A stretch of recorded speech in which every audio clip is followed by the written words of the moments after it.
Hey everybody, welcome to Bestie Book Reviews. I'm here with my bestie Mandy, and we are here with Samantha Brentmoor, who is one of the best audio narrators out there for romance.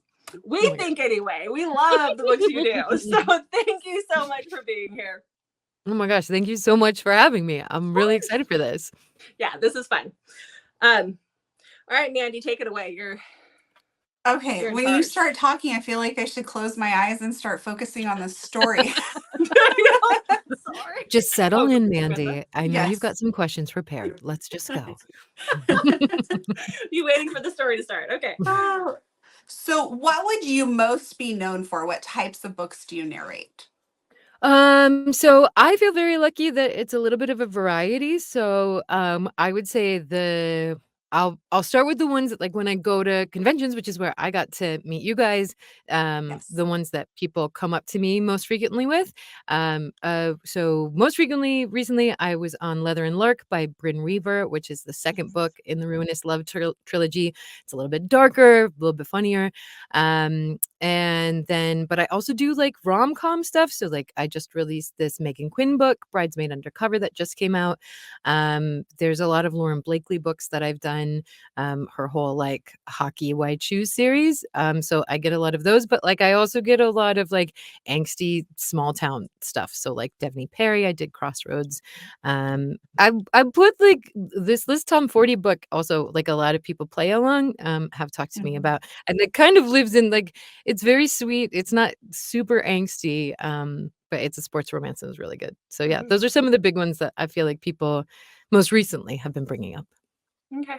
Yeah, I think I brought this up with you when we were in Canada, but the one that you stand out to, like, I remember your voice from is Kelly Armstrong. You did the Stitch in Time or something about in time. That was so Yes. good. So good. I love that one. So I don't get to do enough of that kind of stuff, like that kind of, because it's like so epic. Yeah. And it was a time travel. It had like time travel Yeah, and elements it to was it. historically time travel. It was so good. I wish to do more historicals, but Yeah. yeah, I haven't done a lot of historicals. I love fantasy, but I don't do a lot of like romantasy. I do some like fantasy under my real name, but like haven't gotten to do as much of that stuff on the romance side of things. So it's kind of funny to see like what ends up coming your way. I love that you know that, Kelly Armstrong. I love that book so much. Yeah, I do. It has a little bit of paranormal in it too, so I like that. Yeah, that whole series was great, but so good. So good. Yeah, and different. Yeah, I really loved you in the Summer series by Elizabeth O'Rourke. I mean, that's just my DNA. I just love Elizabeth. I produce those with Brickshop Audio, and I did a bunch of her Devil books, the series before that, and I begged her to put her time travel series into audio. And we did the first two, and I finally convinced her to put the next two in audio. So like Elizabeth. Good. Yeah, I'm so ready. Wait, I start recording in the next month or so. But Elizabeth is an author that like I don't know. I'm sure you feel this way as like somebody who reads a lot as well. There are just certain authors whose voice you just get and settle into, and it's such a satisfying read. And for me as a narrator, Elizabeth and her female characters are that way to me, because I always know that like they're very complex, but like the words just like come so easily and flow, and it's great. So I love that you listen to the Summer Series. I love that series so much. Yeah, yes. We like Elizabeth here. Mandy loves Elizabeth O'Rourke. Yeah, that series is great. And I just love how, like, when I'm listening to you, I feel like that character. Like, you're so good at bringing the emotion. And so, like, when it's an emotional part of the book, like, I'll be like getting teary eyed just listening to your ability to bring that emotion to life. Like, oh, it's amazing. Oh man, huge compliment. Thank you so much. And I do love that you told us. I have put off reading the other two books in her time travel series. Part of it is because the first two were hard for me because it deals with the neurologist and what that entails, and you know what that entails because you've read the books. My son had a similar type of situation when he was 11, and so he's fine now, but those were hard for me to get through. So I put off reading the other two, but now hearing the audio's coming out, I'm gonna have to do it. So yeah, it's coming. It's in duet, and that one is the tough part about that one is that one's more time travel-y. So it's somebody who goes from the 80s to like World War II. Yeah. And so, light, fluffy stuff's happening in World War II. Oh yeah. Yeah. Oh, But no, yeah, great it's stuff. incredible. It's really good. Yeah. Yeah. Mandy read it. She loved it. So Yeah, I cried. That You yeah, cried. it's was definitely. emotional. I mean, Mhm. I love those kind of stories, honestly. Like, Yeah. I feel most happy when I'm doing all different kinds, but like when one hits me, and that's why I love the Elizabeth ones, because there's Yeah. always that moment where you're just gonna be like, ugh, ugh, Yeah. ugh. And then she puts it back together and you feel great afterwards. Yes, exactly. Yes, Exactly. yeah, she's very good about putting everything back together so you can move on with your life. Mhm. I don't want my heart ripped out unless you're putting it back in by the end. Yes, yes. And sometimes people will really like pull your heart out, stomp on it, tear it apart, drag it, and you're like, I don't know that you can put this back together. I feel like you've really drugged me through the ringer, guys. Yeah. Mhm. I feel like Elizabeth does it just enough. Yeah. Yeah. So So, talking about narrating books, do you have any particular routines before you start recording?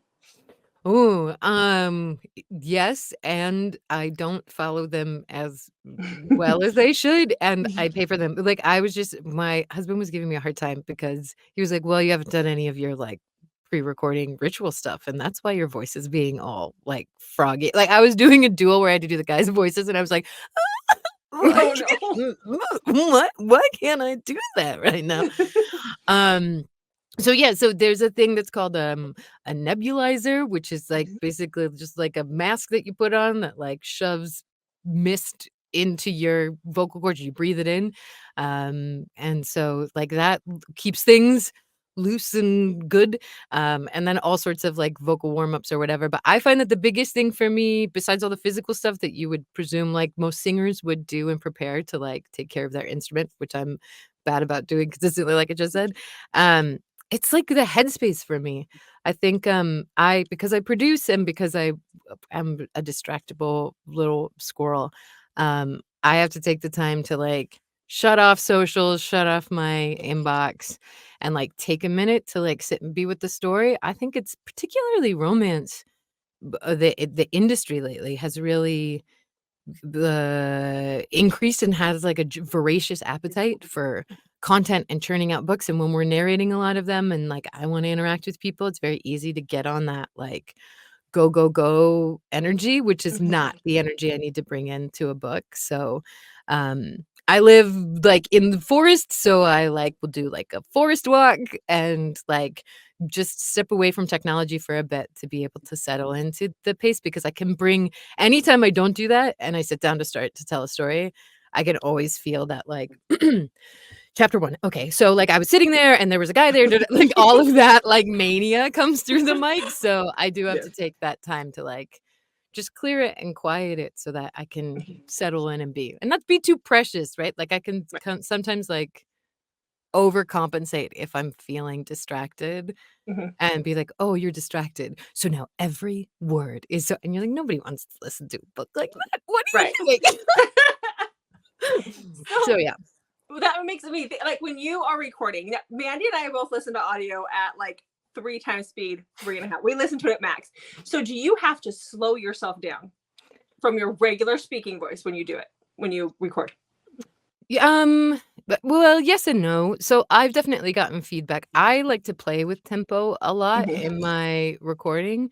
And I have had some people reach out to me about like they listen to them faster and that sometimes the way that I go because I'm not narrating for the person that listens at 4 times speed. Right. Right. Um Right. but also more and more the feedback is like, yeah, no, but you need to recognize that a huge part of Mhm. the people that listen to audiobooks listen to it at that speed. So, Yeah. yeah, I find that I have to consciously the speed with which I narrate is generally slower than I Okay. speak. Yeah, because I speak really quickly. I'm a fast talker. So Mhm. it always makes me wonder, like, do you have to slow yourself down or, is that just typically Yeah, to it well, and some of it is just making sure it's clear and you're painting the picture or, some of it is just, like, the moment. Like, there's some stuff I was working with somebody on an audition recently, and there was, like there's text on the page that's like clearly just exposition. Like we don't really care what cookies they were selling. That's just painting the Right. picture, right? Right. So like you can kind of glide, bounce, go a little bit faster through that stuff. But like the second he touches your wrist and your breath catches and you look into each other's eyes, then you do want to go nice and Slower. slow and let that hit. Yeah. So I think it's like, yeah, it's like playing with it as like a paintbrush that you have to play with tempo. Right. Right. Okay. Yeah. Yeah. So, have you ever been uncomfortable with like reading a spicy scene? There have definitely been things that I've been like, "Okay, don't know what that is. Let's figure that out and figure out how to bring that to life." I don't get too uncomfortable because it's usually just me. So, Mhm. am I comfortable with myself going there and, like, trying to be truthful about that? That's like, that's my own, Yeah. actor experience I have to go to. I find I sometimes get more uncomfortable on some books that I do that have just, like, truly terrible people in them, Mhm. and that, like, I have to bring the truth to that. I did this one book that had some awful gaslighting in it, and it was, like, part of the story, obviously, that we're telling, but every chapter I did, everything was bright and rosy, and all of his chapters, you just realized he was, like, manipulating this woman in this, like, thriller, and I was like, "Ah!" This is Yeah. that was harder for me than, like, 5 guys with their eggplants out and, like, doing crazy acrobatics that you've, Mhm. never seen. There's a lot of Yeah. that stuff. I find that actually a lot of writers in the community are quite thoughtful about them feeling like they're connected to the narrative, so it doesn't make me too uncomfortable. Right. Yeah. Okay. That Are was a you uncomfortable? question. Do you read ones that you hit and you're like, "Oh, I have to skip this chapter because 'cause you've gone someplace I'm not ready for?" No. No, that was a question that one of our subscribers, when we were saying we were going to be doing some narrator interviews, and that was a Mhm. question they had. And so Mhm. I think and maybe I'm wrong about where their question was coming from, but I was thinking like if I had to read some of the books that I read out loud and other people heard, I'd probably burst out laughing during some of those Yeah. spicy scenes. But like you said, if you're by yourself, then it's not probably as funny or awkward Yeah. as it would be if there's like a bunch of people listening to you. Mhm. Well, you do have to kinda I mean, for me to do this job, I have to turn off that monitor that reminds me that what I'm doing right here, thousands of people will be listening to. Like, I Yeah. just have to focus and be like, "I'm just telling Mandy this story right now." And even that Mhm. could be a little bit like, "Woof, okay, we'll go in there." But Yeah. I think, yeah, I'm not to say that there haven't been times that I've narrated things that I have laughed and been like, "Well, this is crazy." But, Yes. they like, I'm not too, like, uncomfortable, and now with the increase in duets, um, those are mostly recorded separately, but sometimes Mhm. like, Leather and Lark was recorded, live duet, synchronous duet. So, Eric and I were, like, on a Zoom basically the whole time while we narrated the book, and that has a lot of very spicy stuff, Mhm. and doing it with the other actor was a totally different experience, but, Yeah. we again, you're professionals, and whether or not you're, like, in a Mhm. play together and you have to kiss somebody that's not, Mhm. your partner or something else, we have safety things, and it doesn't mean that, like, sometimes it's not like, "Well, I don't know how my leg got there, but I have to say this sentence now." Yeah. Well, I can imagine too, it's kind of like us where you get into a book and you've read that so many, like there's been some romance books have a lot of scenes in them. Some have focus more on the plot and have a lot less, which is what I Mhm. personally prefer. But you get to that point where you're like, again, like I've read this so many times now. Can we just I can fast forward or I can skip the page or look Right. for just the important parts. But you have to reread it. You have to read it again. So Yeah. it just gets after a while, you're like, okay, here we go again. So I did one a while ago that was split POV, so, his and hers, and I prepped it, so in my mind, I have the whole story, obviously, but when mhm. I went to record, I don't think that I had fully processed that every spicy scene was in my POV, and every like plot moving forward chapter was his POV. So I was like, at the end of the book, I was like, these are 6 chapters of Spice. What is did I miss something? I was like, nope, it's just the way that it got evened out. So for me, it was just a pure erotica title, and for him, it was a closed door romance. I love that. That's awesome. One of the other questions that I think we forgot to that was asked after our last interview was, and we didn't get to ask the narrator then, but did you go to school for this? Did you have any type of schooling that you had to do, or any type of lessons? I know Jay-Z Jane said she'd taken some classes when she first started narrating as well, but did you do anything like that? Well, I studied to be like an actor generally. So then I was doing a lot of work in New York, mostly stage, and then like cartoons and video games and commercials. So I wasn't doing audiobooks, but I was doing all this other acting work. And I didn't actually do any like formal classes for audiobook work, but I did do a lot of directing and engineering. So like my classroom was like hundreds of hours of listening to like the best narrators work and watching them work and talking to them. And then some of my earlier books I did when I started getting into them, I hired a director to like work with me on the book in that way, really hands-on, and to give me feedback and adjustments that way. But yeah, I had all this like actor training that I was bringing from other places. And the biggest thing that I had to adjust was like taking like big cartoony voices and being like, people's ears don't want that for an audiobook, lady. Like, tone it down. So you learned because you had that acting and stuff, you'd already learned how to change your voice up and stuff for different characters.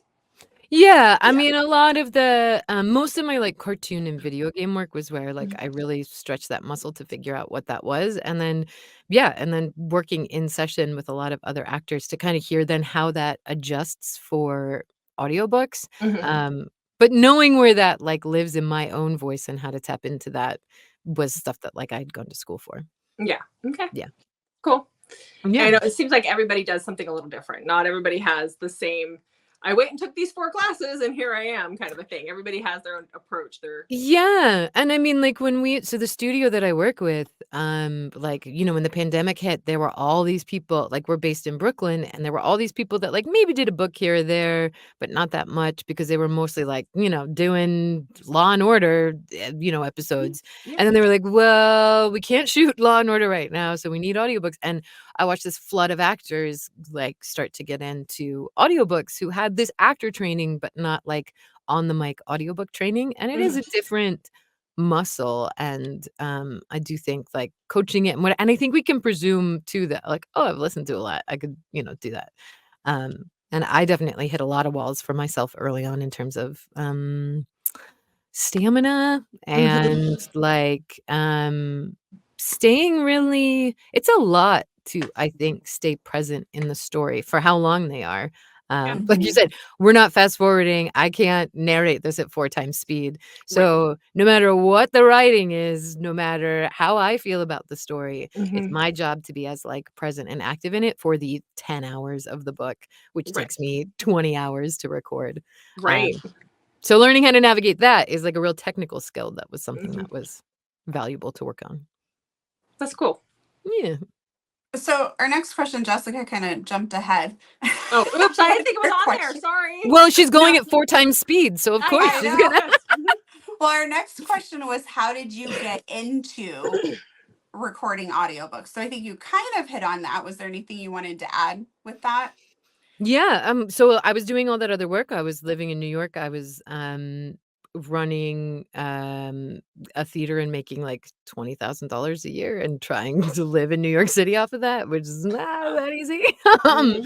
And so I needed to make some extra money, and I started doing radio and commercial and cartoon video game work. And because I didn't have a home studio, I had to sneak into studios to like record those.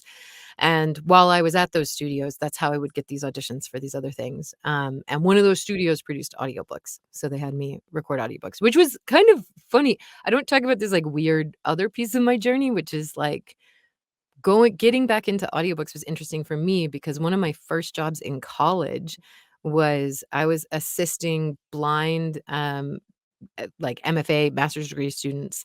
And I would, whatever research they were doing, I'd go to the library with them. We'd find the books, and then I'd have to go home and like read the books to tape for them so that they could like know for their research like very quickly, because there was not like readily available at the time that like I was in college. You couldn't have like AI very quickly narrate it for you. Right. So like I was doing these books very quickly and out of my skill set and knowledge. And then it was kind of fun to come back and be like, oh, now I'm back here telling stories again. Way more fun than the master's degree research I was like assisting with. I was like, oof. So yeah, that would get old fast. Well, the worst part was if you don't know how to pronounce for that thing, if I didn't know how to pronounce things, I had to pronounce it and be like, Gavin, Gavin, if I pronounced it wrong or like was unsure about it. So it was just a lot of me just like saying words and spelling them. I can imagine someone handing you like the medical textbook and be like, here, figure this out. And you'd be like,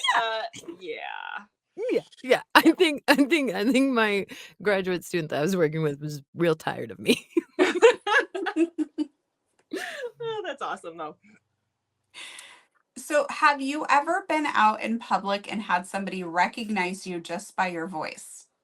No, not outside of the context. Yeah, I mean like yeah, no. Even the stuff that I've done, like the more recognizable cartoons and stuff, they're not really like my voice. So I'm always like big villains or like my family's Persian, so I get cast as like a lot of like Persian space invaders or like vaguely Middle Eastern, like, so, and so like that's not how I talk. So yeah, I haven't had that opportunity yet. Okay. Do you have any funny or memorable moments from recording sessions?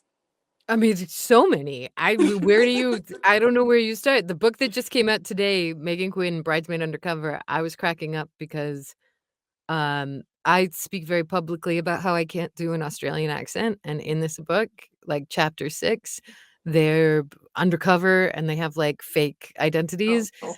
And I have to do an Australian accent, but it's very explicitly a terrible Australian accent. And I'm like, I don't think you understand how bad my Australian accent really is. Like, I don't think you wanted it this bad, but here you go. And I could not get through the like every other sentence. I had to stop. I don't know what sounds were coming out of my mouth at some point in time. It was truly, truly insane. It was like oh my gosh. Yeah. So that one most recently broke me. I mean, I always have fun when I get to do these synchronous like live duet recordings, because that's I kind of feel crazy telling a story that is like a funny time in the booth when it's just me in my padded room. Like, I said that funny word and I laughed to myself and it was like, cool. You have to just tack on in my padded room. And that adds to it. That is true.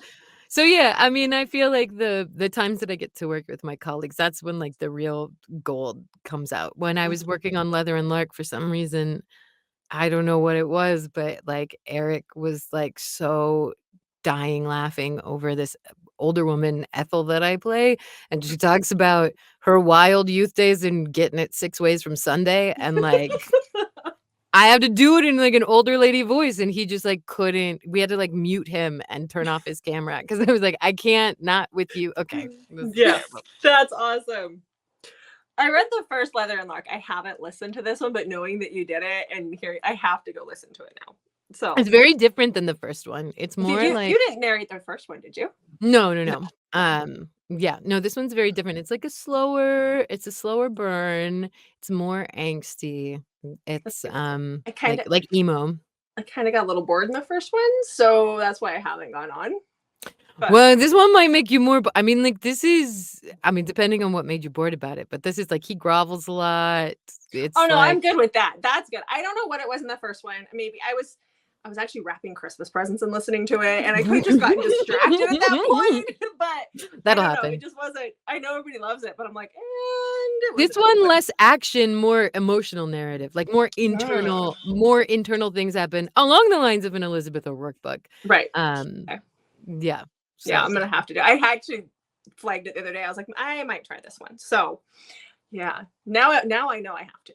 yeah, well, I'm giving you my best unhinged Harley Quinn vibes. So whatever, you might love that. You might hate that. I think I might like that. So we'll try that. Yeah. All right, what's next, Mandy? Okay, so the next question is just about the process. So do you get to pick the books that you're going to record, or are you just told, here's your next book? Mm. Really interesting question. So we're constantly either auditioning for things or so like as narrators we work with a lot of different publishers or producers. That could be the like Trad 5, which are like Macmillan and Penguin Random House, Audible directly. It can be indie authors who are working with companies to help them produce them. It can be with an author directly. So we're constantly kind of putting ourselves out there. And then, so we don't have like one person who's like booking us for stuff and being like, here's Monday's book. And so what that means then is that I'm often sent like either a request for an email or for an audition to say like, hey, we want to submit you for this hockey romance. And they'll either submit something that I've done before or I'll read an actual audition. And then they'll let me know if I'm doing it. But like stuff, romance in particular, gets booked really, really far out in advance.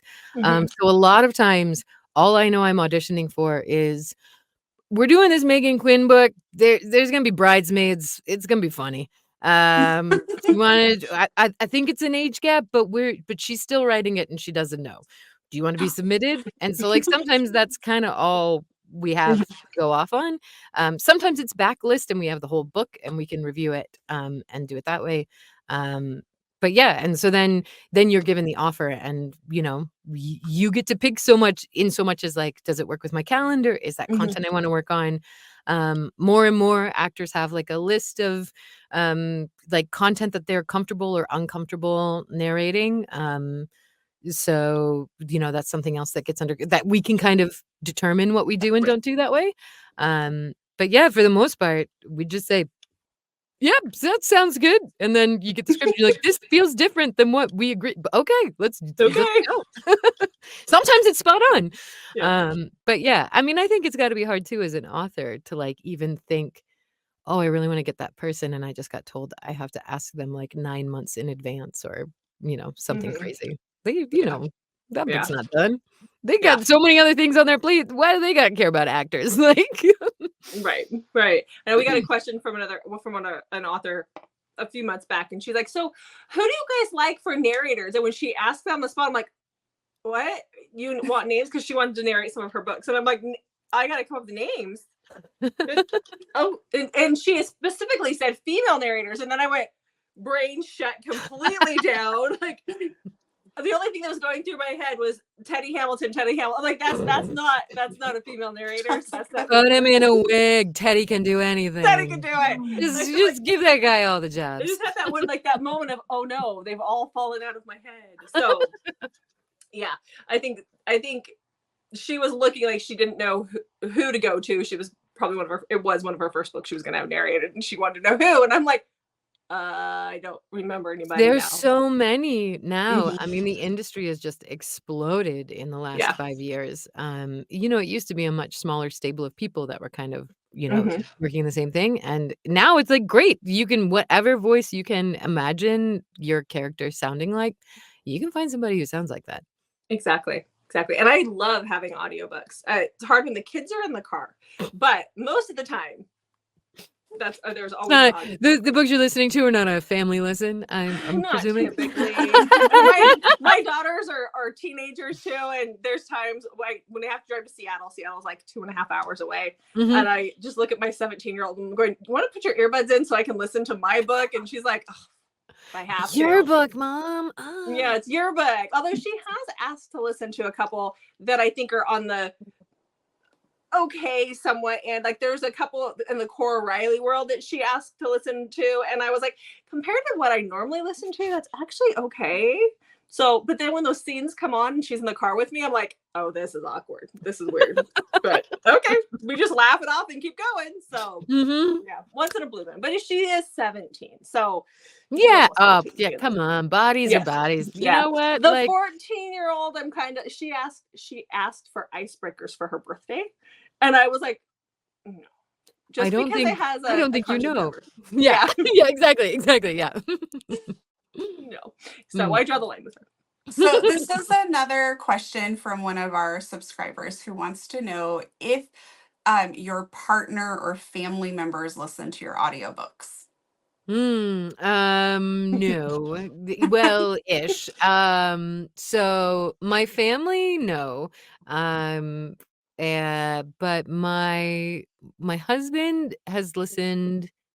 He listened to one years ago, and he hasn't listened to one, and like when I was just starting, because it was by like an author, this author Hugh Howey that he really likes, that like doesn't really do romance, but I was like, well, it has this like romantic scene in it, and it's a Hugh Howey book. Like this is cool. So he listened to that, but he hasn't like listened since. And I had him read a book. I don't know. He has tricked me and sat outside of my booth once. I don't know if I'm the problem here or him or like what, because I think I'm like, because he listens to a lot of audiobooks and he reads a lot of books. And I think I'm afraid that like he's not going to be into romance like as like a book. But like I think he needs to, like there's sometimes where I'm like, I did pretty good. You should listen to this book. I think it's good, babe. And then it's like, I don't know. So yeah, no, he doesn't. He doesn't right now. Some of my girlfriends, like my like best core girlfriends, I finally crossed over with them in the last year, and I was like, "This book is really good. You should read it if it's weird to know that that's me doing that. But this book is really good, and you should listen to it." And they all listen to it, and now we're all, we know each other in a different way now. I think they don't think of me as that, right? Like, I think they hear me, and the way that I talk to them and the way that I carry myself is like so unlike so many of these characters. So that for them, they were like, "Oh, I just like got wrapped up and I forgot," which means that like I'm doing a good acting job. Yeah, if you exactly. forget that I'm, yeah. Yeah. Mandy, on our next trip, will you read out loud to me in the hotel room? Oh, jeez. Do it. We can take turns. Yeah. Oh, It's a bestie bridge to cross. There you go. I'll work on the male voice for you here. And then okay. You do the male parts and I'll do the female parts.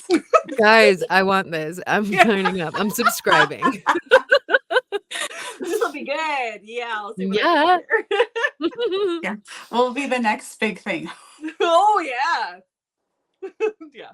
We might lose a few subscribers, but that's okay. I don't think so. I think you guys are gonna be shocked. That would be funny. So what do you like to do in your free time? Ooh, well, I have been woefully in a bad work-life balance over the past 2 years. So the free time has not been as much as as abundant as I'd like it to be. I really do like traveling. I live out in the woods now. I left the city during the pandemic, and so now I'm like very much every chance I get to either work on our property, which is on like 37 acres. Like this weekend, I took some like chainsaws out with my husband and we like cut some new trails in the forest. And I felt very accomplished by the end of that. It was like really awesome to be able to like do that kind of stuff. I tried, but I'm like a chronic picking up a new, I don't know what you call this, but like I'm always picking up a new hobby. So depending on the month, I've picked up a new thing that Yes. I get that. I do get that. I like to craft and I like to do things. And so then I'll start one and then I'll be like, well, I've made 4 of those. I can do something else now and move on to the next. So I made this whole like living moss wall like thing for my bathroom. I have pounds and pounds of like moss product. Like I have so much. I could open a craft store with the number of like hobbies that I pick up, and I'm like, well, that was fun. Okay, and I still get frustrated if I start and I'm like not automatically brilliant at it. Like I have a very low. I'm like, why would you? You've never crocheted in your life. You have terrible hand-eye Yes. coordination. This was not meant for you. Yes, I get that 100%. I think over the holidays this last year when my daughter was at the hospital in California, my sister-in-law was like, hey, why don't you try this diamond art thing? And so it kept me busy at the hospital. And then I came home and bought several different kinds of they're all still sitting over there. I haven't cracked them open at all, but that one that I finished, that is a masterpiece. Yeah, Yeah. that cracked it all open for you. Yeah, that's the thing about you. They're just very exciting to start a new adventure, and you don't know where it could lead. And you know what? Like, it's an experience, if nothing else. I haven't played as much lately, but like when I used to play video games a lot, I would chronically just start. I could never finish. I would just every time I sat down, it'd be a new one, and I played the first like hour of hundreds of video games just because I just want to see what's out there. And it's anyways. So try new things. I guess that's what I do in my free time. Is just pick up things and try them. Are you still in New York State? I'm in New York State. Yes, I'm about 2 hours outside of the city now, and I do because I still work with the studio that's in Brooklyn. And my youngest sister still lives there, so like I still spend time in the city, but I'm not there 24/7. Okay, because my husband is from Buffalo. Oh, great! He grew up, and then he was born in Buffalo, and then as late grade school, I think, is when they moved to Long Island. He graduated from Kings Park out there, so we haven't gone back. He has never taken me back because he's like, I don't want to go back to New York. But I do have to watch the Buffalo Bills. So fair. Yeah. That'll get them in your blood, but you should come. But New York's great. I love it. I love the city. I love Long Island is its own, but like that's the thing. New York State, everywhere in New York State is so different. I know we had talked about Mandy and I were looking at doing it when they were going to have Rare in New York, but that got canceled. So because that was on our list of things to do. I was bummed. It was gonna be so easy for me to go to that one. Yeah. When they said it was in New York and like New York City, I was like, that's going to be expensive. Like the hotel itself would be probably atrocious. So, I mean, I'm bummed that they're not bringing it here, but I'm kind of like, I'm okay with that. Yeah. So, I mean, wanted to do it, but yeah. Well, speaking of signings, will we see you at any more signings? The last one I'm going to this year is Indies Invade Philly. That's the last one I have on my calendar, and I don't know what I'm doing for 2025 yet. Yeah, I haven't. I feel like I have. It's changed so much in the last few years too. Like I kind of like lucked out the last couple of years because I kind of like stumbled into people being like, "Hey, this is happening. Yeah, you interested?"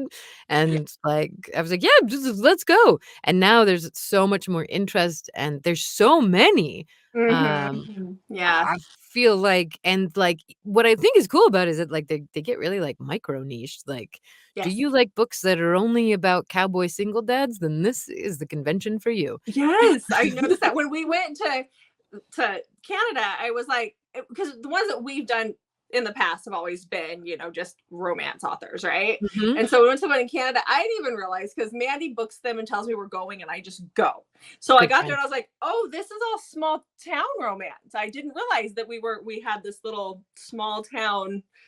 I wasn't paying attention, obviously, but because I think a lot of the Canadian authors, like that was a lot of what they were writing. I think like because Elsie was like a really big author that was there. I think a lot of people that were in that same like style were there. But like Sinners and Stardust or something that like just happened this last week is like totally her like goth little sister that hangs out at the table and is like into very different things. And I love it. Gonna be in Seattle in October, right, Mandy? I think it is, and it's that ball gowns and books and whatever, where it's all fantasy. Very Jane cool. is going to be there. Karina Halley is going to be there. A few like there's some bigger names in the fantasy or romantasy. Yeah, they're going to do that. So like they're having the ball and the whole thing. So what? Yeah, guys, I gotta narrate more romantasy. I want cosplay ball gown at a convention. So, come on. We're doing a convention next year in June of 2025, and it is in Ohio. Okay. And they're having a Once Upon a Time themed ball, a prom. It's a prom. Oh, it's a prom. Okay. And since they've asked us to go as influencers, we have to go to prom again. So Don't say it, Mandy. We have prom stories from when we were in high school together. You can't say don't say it, Mandy, and then like think I'm Mandy. What's the prom We've already story? put it out there. Have at it, Mandy. Oh, I just think Jessica went to prom her junior year with her cousin, and then our senior year she went with a different cousin. It's very small town. Oh, we lost her. See, she got kicked off for that. She died laughing. She couldn't. Very, very small town. Mm-hmm. My junior year, my cousin and I were extremely close, and my grandma said, "You can take my Trans Am." Or no, she had the Monte Carlo. You can take the car. I will. She bought the dress. She paid for everything, and we knew he was getting prom king, and he didn't. We'd always said we go together. She laughs her butt off, but. And then my senior boys didn't like me in school. I had to take my cousin. He was from a different school. Okay. Well, actually, that's Jessica. I don't know. I feel like the cousin at your school is like, yeah, they're cousins. They're just going like, this is like friend date thing. Yeah. Cousin from another school is a little bit misleading because they're like, ooh, who's this guy that Jessica's with? And you're like, well, this is Seth. He's from another school. He's my cousin. He's my cousin. Actually, our schools were in a tri-district, so everybody knew everybody, and those 3 schools were all within a 5-mile radius. But he was a freshman, and so he wouldn't have gone otherwise. So you took a freshman to your boys. You took your freshman cousin. I couldn't get a date to save my life. These boys are terrible. I can't believe they made you take your freshman cousin. Did. Otherwise, I'd have been going alone with Mandy and the pothead from our class. So I mean, that sounds like a great time. Yeah. Mandy and the pothead sound like great dates. He was actually a really good guy. It was before it was made legal, so it was a thing then. So yeah, so then he was cool. Yeah, he was the cool guy, right? Yeah, he was the cool pothead. Yeah, except on the way to Olympia to go to dinner, Mandy goes, 80% of girls lose their virginity on prom night, and my cousin was like, not me, dude. Go away.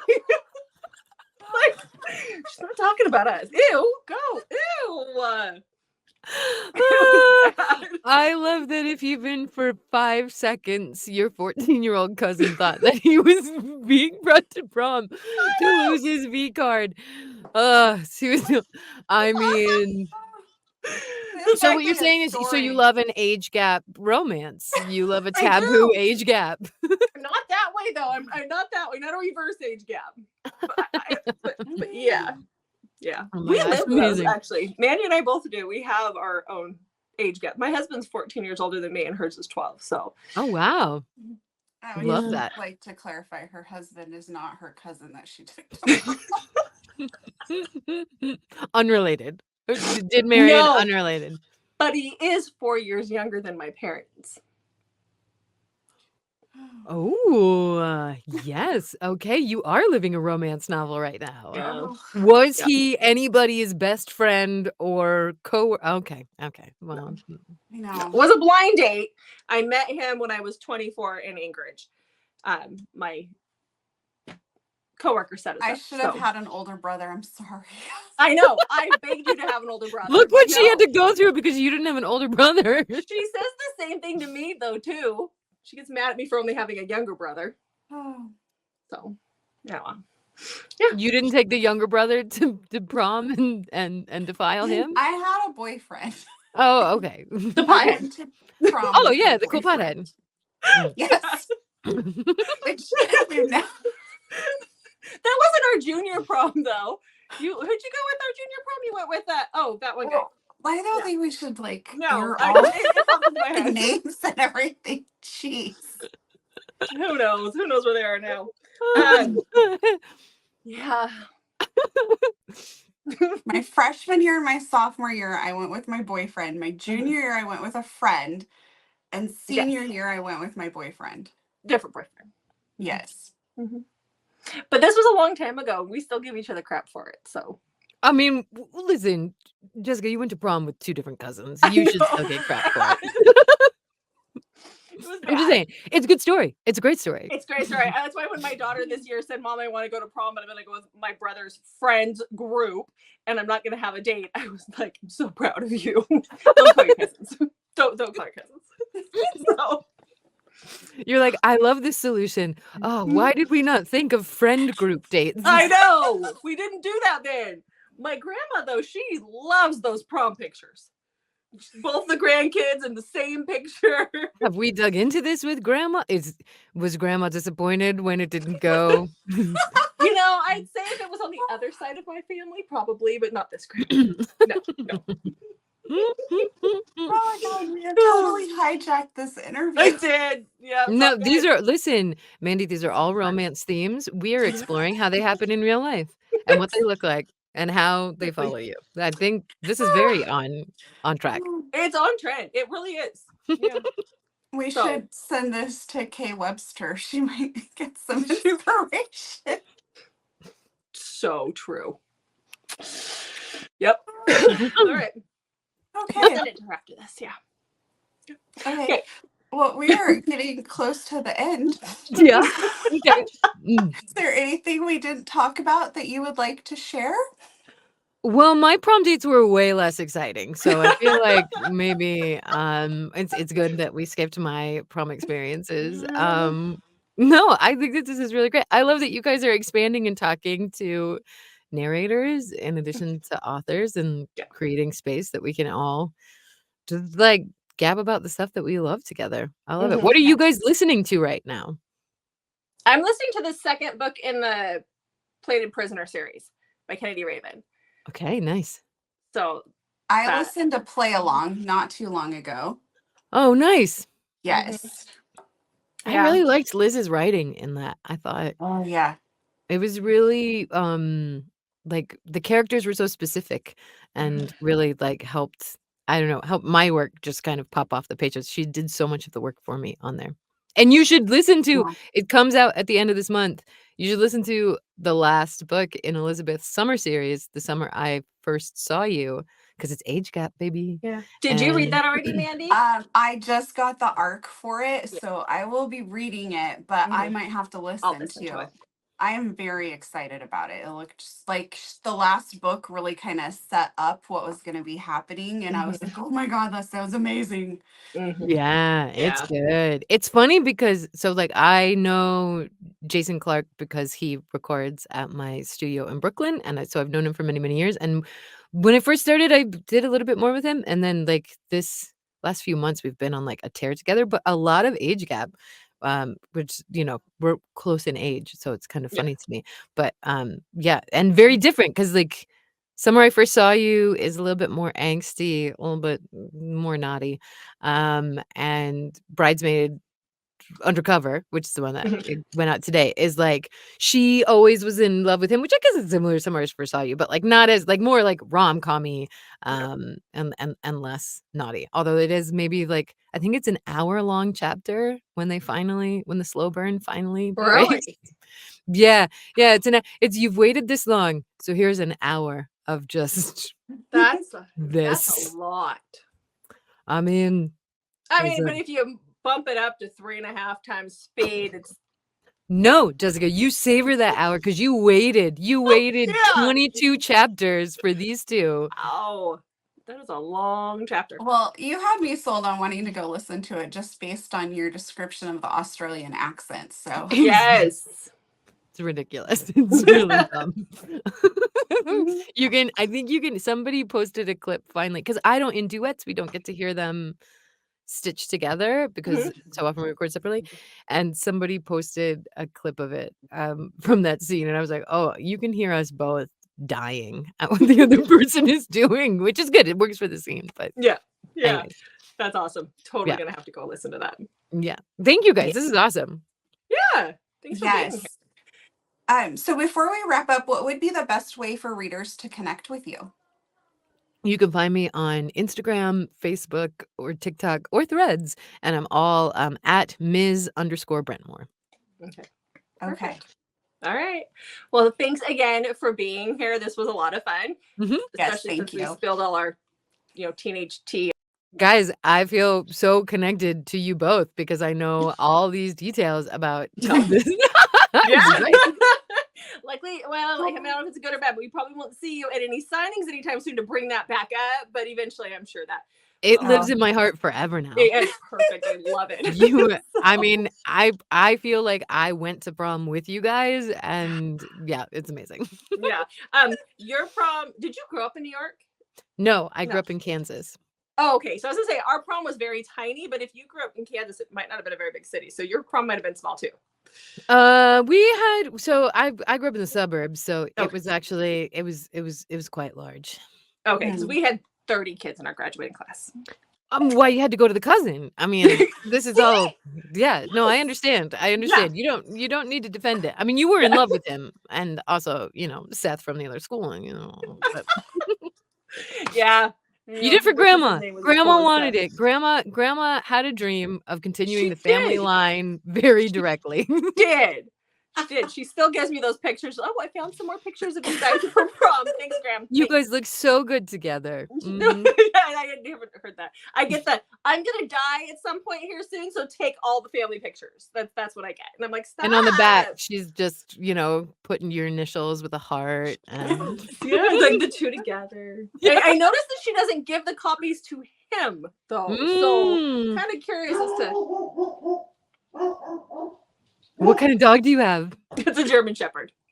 Oh. And I think one of the kids just came home, and that's why he got excited. So he likes to get excited. I mean, it's the mailman or the wind. He gets excited. Obviously. Yeah. So, all right. Well, we will wrap this up for our viewers. So thank you guys for being here. We will see you in the next video.